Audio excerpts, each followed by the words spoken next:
Hello, I'm Tim Clancy. Watch my first interview only on Hibernian TV.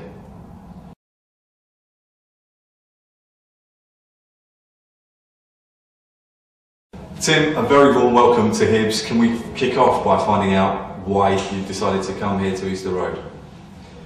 It's since I've arrived in Scotland, it's a club of late. Obviously it's a fantastic stadium. The facilities here, as shown on the training ground as well, are second to none. It's a big club in Scotland as well.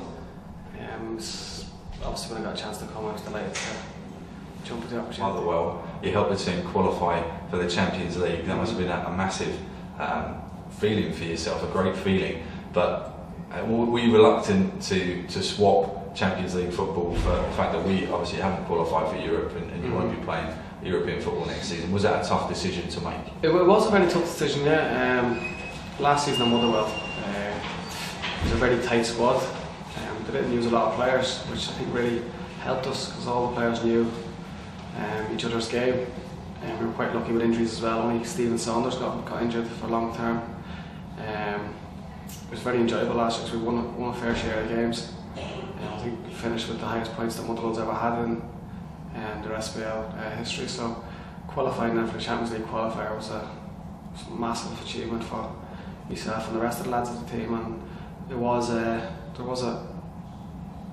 of a pull to stay there, but I think when I knew that was nailed down to come here, I was delighted. You mentioned that Motherwell enjoyed a phenomenal campaign, but every time Hibs and Motherwell locked horns, it was always a really close affair. Yeah. So you must have been, to a certain extent, surprised to see us struggling near the foot of the SPL table. Was that the case? I think everybody was. I think the longer the season went on, every player I'd speak to, we're back at Kilmarnock or the lads at Motherwell, they always expected Hibs to go on a run, which never really seemed to come. So I think a lot of teams were surprised that it went down to only the last few games of the season, and I think everybody expected Hibs to obviously put a string of 4 or 5 wins together and climb up the table. Obviously a new season now, a fresh start. What will you be bringing to the table? What hopefully will you add to the Hibs squad next season?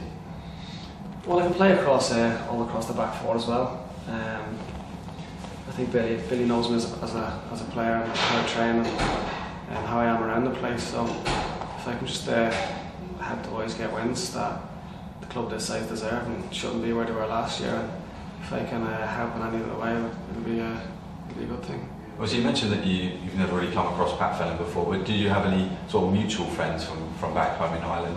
Did any of your friends play for him, for example? Yeah. The clubs? I think a few lads I know from back home played with him on the shells and that. I spoke to them and they said I should enjoy training, and that was quite a positive gaffer on that, so they said I'd enjoy my time here. And obviously we've got to just try and start fresh, as you said, and hopefully get a good start to the season, especially the second game in is a massive one, and hopefully kick on and have a lot better season this year. What are your goals and objectives really for your first season here at Hibs? What are you hoping to achieve?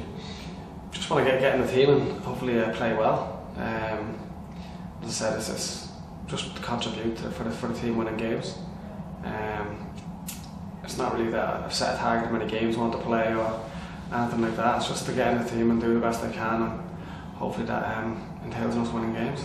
Obviously the Republic of Ireland have recently exited Euro 2012, but is that a longer term goal? I've seen one of your old Motherwell teammates, Darren Randolph, has been involved with the senior squad. Do you feel that hopefully that's a longer term goal? Do you feel that's some way off? No, I think I'd be a million miles away from that, to be honest. The Republic have a lot of players down in England as well to play at levels like Championship and League One.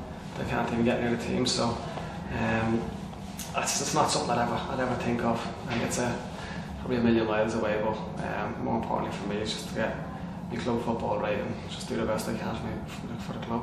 You mentioned that you can play anywhere across the back line. Which position in particular will you be sort of targeting? Is it centre half? Is that your preferred role? Well, I played right back for all my time at Kilmarnock and played centre back in some games, or left back. And I played last season a few games right back, left back, but mostly centre half last year. So I'd probably see myself as a right back or a centre half. I'm comfortable with both. But it doesn't really bother me which position I play. So what has Pat said to you? Because obviously, in terms of positions, that perhaps you feel right back. Probably more right back. Yeah. So which I'm quite happy with.